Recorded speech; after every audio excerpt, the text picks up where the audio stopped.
Hello and welcome back. In this lecture, we're going to continue with the geometric series, finish this topic, and move on to the next topics. So let's continue with question 12. It says pick the 11th and the 13th terms of this geometric sequence, 2, 10, etc. So it's a geometric sequence, so which means that each term multiplied by some constant r becomes the next term, right? 10 times r the next. Therefore, r is 10 over 2. 5 is our common factor. And says, okay, take the 11th term and the 13th term, put three numbers between them.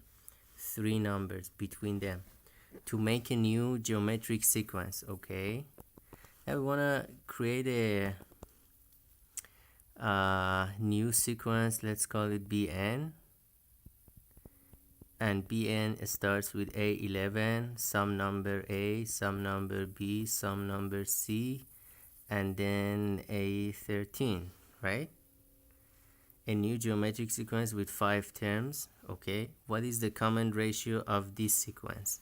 So R of B, the common factor of the B sequence is basically the factor that when multiplied by each term gives the next term, right? Now again, we can just immediately say that, okay, if A11 is B1, A13 is 1, 2, 3, 4, 5, B5, right? And remember that B5 over B1, R to the R of B, 5 minus 1, R of B to the 4th power, right? This is very easy. So B5 is A13 divided by A11. But this is just R of A to the 13 minus 11, 2, right? Therefore, R of B to the power of 2 is R of A, right? And therefore, R of B plus minus square root of R of A plus minus square root of 5. That's the first choice, okay?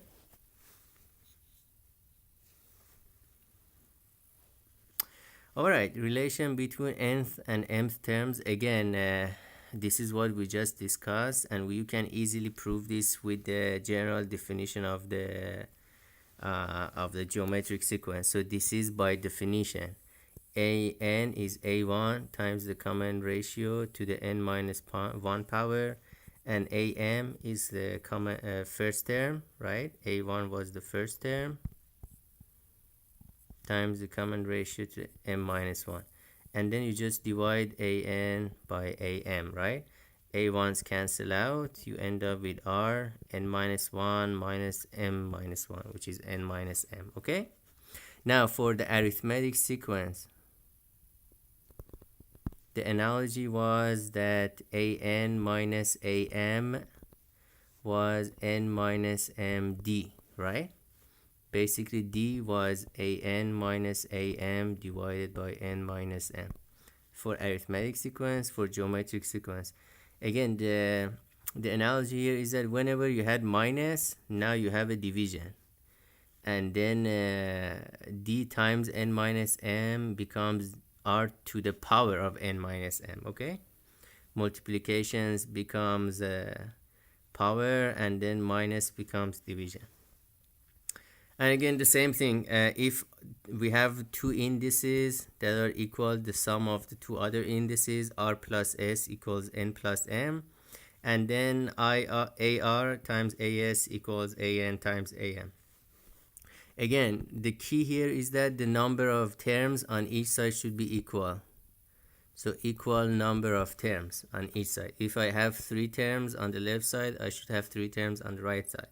And again, the analogy with the arithmetic sequence was that if the sum of the two indices r and s equals the sum of the two other indices n and m, then we end up with ar plus as equals n plus am, right? This was the analogy for the arithmetic sequence. And now for the geometric sequence, these sums become multiplication. And this is exactly what we discussed for question 13. Can you establish a relation between the properties of arithmetic sequence and geometric sequence? Whenever we have sum, it kind of becomes multiplication. Whenever we have minus, it becomes division. And the constant progression times the index becomes the common ratio to the power of index, right? D times n minus m becomes r to the power of n minus m.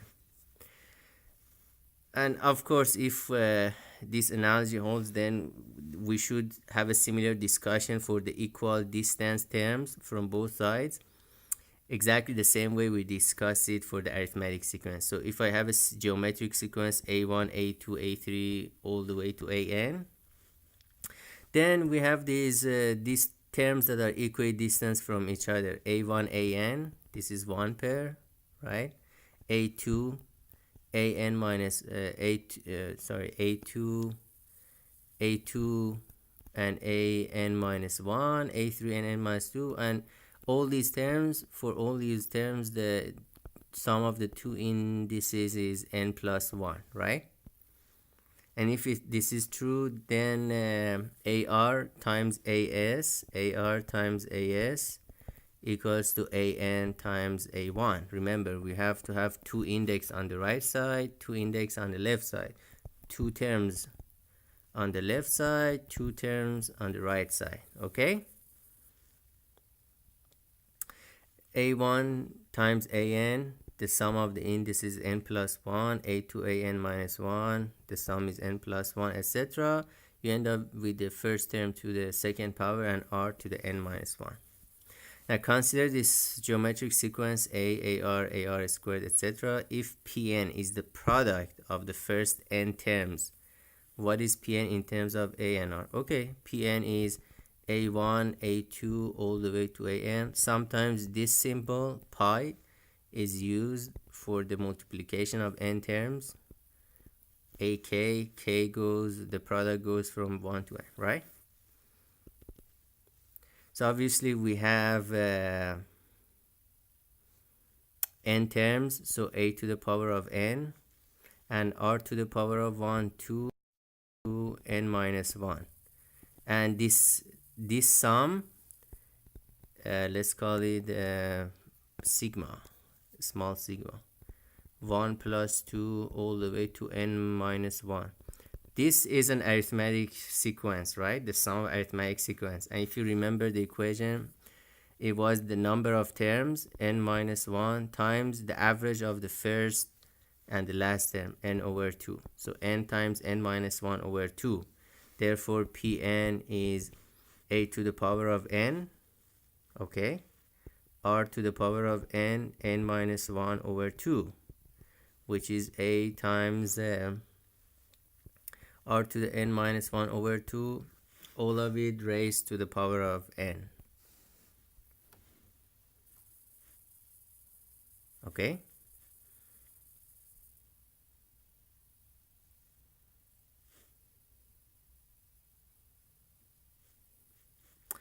All right, now we can make the argument about the sum, or making a series out of a geometric sequence.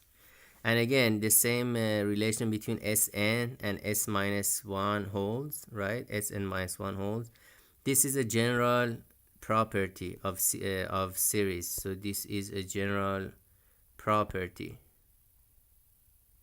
And An is sometimes called the generating sequence. The generating sequence of the sum. Okay? Now the sum of geometric sequence is very important, especially when n goes to infinity. Now if you sum n terms, it becomes a1, the first term, times 1 minus r to the n divided by 1 minus r. Okay? Now the proof is very easy. Basically, you multiply Sn by r, and you end up with a1r, a2, a1r squared, all the way to a1rn. and then you subtract Sn from Rsn. So R minus 1 Sn, because, or let's subtract it the other way. 1 minus R times Sn. So I have A1, the first term here, but then A1R cancel out, A1R squared, A1R squared cancel out, all the way to the n minus 1 power cancel out. So A1 minus A1 R to the n. Okay? So we end up with A1, 1 minus R to the n. And then divide by 1 minus R, you get this equation. Okay? And this is exactly what we did. So if you write it in terms of A1, A2, all the way to AN, multiply by R and subtract A1 minus last term times R, divide by 1 minus R. Okay? This is another way of looking at it. Sn is first term minus R times last term, divided by 1 minus R. Now this is a bit different from the arithmetic sequence, where it was the number of terms times the average of A1 and AN. But this is like the first term minus last term times R, divided by 1 minus R. Now, what happens if we let n goes to infinity? We some infinite number of these terms, right? Now, if the modulus or the magnitude of R is less than 1, because R could be positive or negative, right? If the magnitude of R is less than 1, then this geometric sequence is decreasing, which means each time I multiply it by R, the magnitude of the term becomes smaller and smaller. And it turns out that the sum of the geometric sequence converges to first term 1 minus the R. So this is a very famous result. First term divided by 1 minus the common ratio R. Because R to the n, if n goes to infinity, goes to 0. Now if R is greater than 1, then this diverges, because each time you multiply by R, the terms become bigger and bigger. Therefore it diverges. You get infinity. Okay? Alright, question 15. Okay, this is a geometry problem which we can solve with geometric sequences. In this picture, what is the total sum of a square's area after 10 stages? Alright, let's assume that the side of the largest square is A, okay? And therefore each time we divide it by half. So we take a sequence of Bn, and Bn is the sequence of the sides of the squares, right, in each step. So B1 is A, B2 is this sequence, right, and B3 is this one, the side of this one. Alright, so each time we divide the side by half, and then we have to multiply it by a square root of 2, A over 2, which is A over a square root of 2, right? And if this is the case, we can write the general term of Bn is Bn minus 1, right, times Bn minus 1, we divide it by 2, and then multiply it by a square root of 2, right? Let me write it this way. Let's assume that this is Bn and this is Bn plus 1, or let's write it in the reverse. This is Bn and this is Bn minus 1. So this is Bn minus 1 divided by 2, and then we have to multiply by a square root of 2. So this is Bn minus 1 over a square root of 2. So this is a geometric sequence, because Bn minus 1 Bn divided by Bn minus 1 is 1 over a square root of 2. It's our common ratio R. And we know that the B1 is A, right?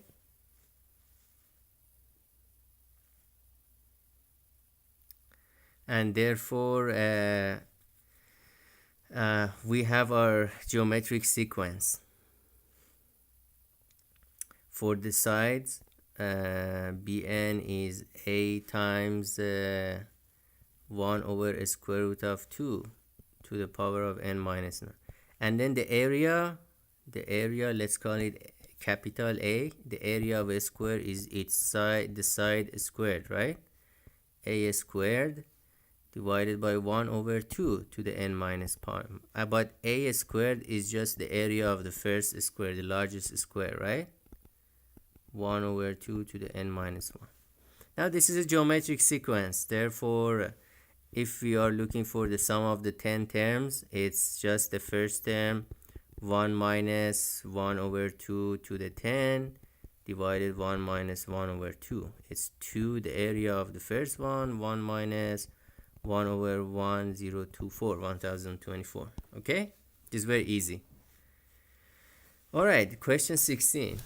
Establish a relation between Sn and S2n in a geometric sequence. This is interesting. What is Sn? It was the first term, 1 minus the common ratio to the n divided 1 minus r. What is S2n? Let's write it here. A1, 1 minus r to the 2n divided by 1 minus r. Now, we have a very important identity, is that as is, if we have two numbers, a squared minus b squared, it's equal to a minus b times a plus b, right? Alright, I can write 1 minus r to the 2n from s to n as a product of 1 minus r to the n, 1 plus r to the n. And then a1 times 1 minus r to the n divided by 1 minus r is just Sn. So S2n and Sn are related by the, sorry, this should be r to the n. 1 minus r to the 2n is 1 minus r to the n, 1 plus r to the n. Are related by this factor, 1 plus r to the n. This is a useful thing to remember. Question 17. In a geometric sequence with the common ratio r, the sum of the first 10 terms, S10, is equal to the sum of the other terms to infinity, S11, S12, S11, S12, S13, all the way to infinity, right? This should be A12, basically A11, A12, A13 to infinity. Determine R. First of all, we are going to infinity and we're summing over geometric series, right? So the absolute necessary condition is that the magnitude of R should be less than 1. Otherwise, the left hand side is always finite because the number of terms is finite, okay?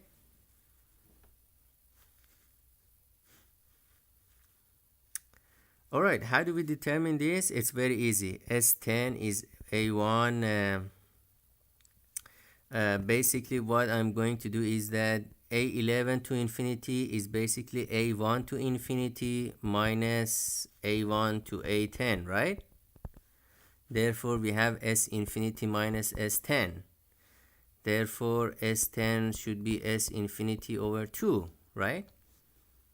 And what does this imply? Let me write it here.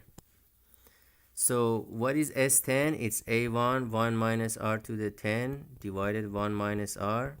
What is S infinity? So we have 1 over 2. S infinity is just first term divided 1 minus R. So A1 cancels out, 1 minus R cancels out. Therefore, 1 minus R to the 10 should be 1 over 2. So R should be 1 over 2 to the 1 over 10th power, something like that.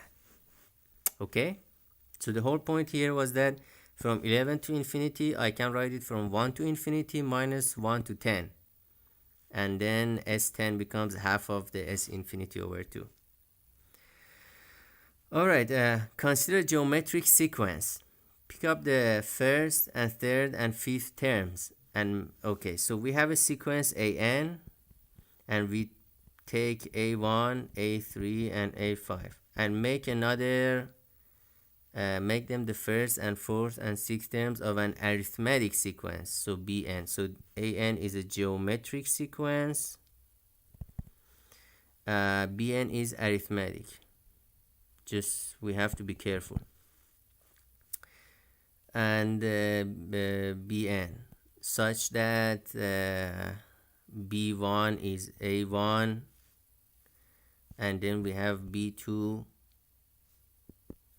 B3, A3 is B4 terms, B5, B6 is A6 term, A5 term, sorry. If the first term of this arithmetic sequence is 5, okay, therefore A1 is 5. What is the fourth term of this sequence? What is A3? Right? So again, this is an arithmetic sequence, so A3 minus A1 is basically the fourth term minus the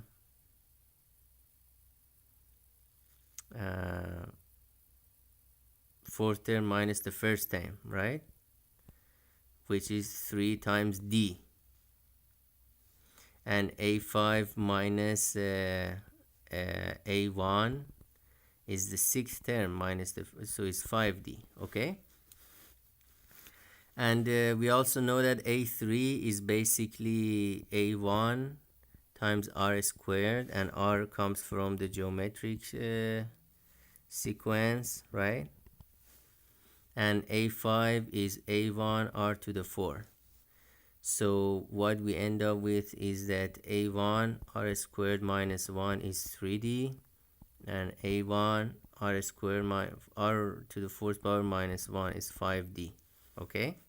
So if we divide them, R1 cancels out, D cancels out, so R to the 4 minus 1 divided by R to the 2 minus 1 is equal to 5 over 3. Okay?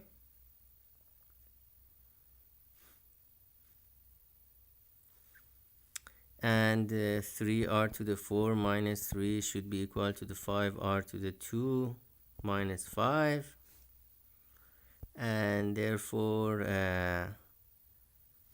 no, sorry, we can immediately simplify this, because this is R to the 4 minus 1 is R to the 2 minus 1, R to the 2 plus 1, R to the 2 minus 1, this cancels out, R to the 2 plus 1. So R to the second power is 2 over 3. So R is plus or minus square root of 2 over 3, right? And if R to the 2 is 2 over 3, therefore, what is the fourth term? A3. So we already know that A1 is 5, so the fourth term, so A3 is A1 times R to the 2. A1 is 5, R to the 2 is 2 over 3. So we end up with 10 over 3. Okay? Alright, this is the end of the sequences. Next, we are looking at some elementary functions, okay, such as exponential and logarithmic functions.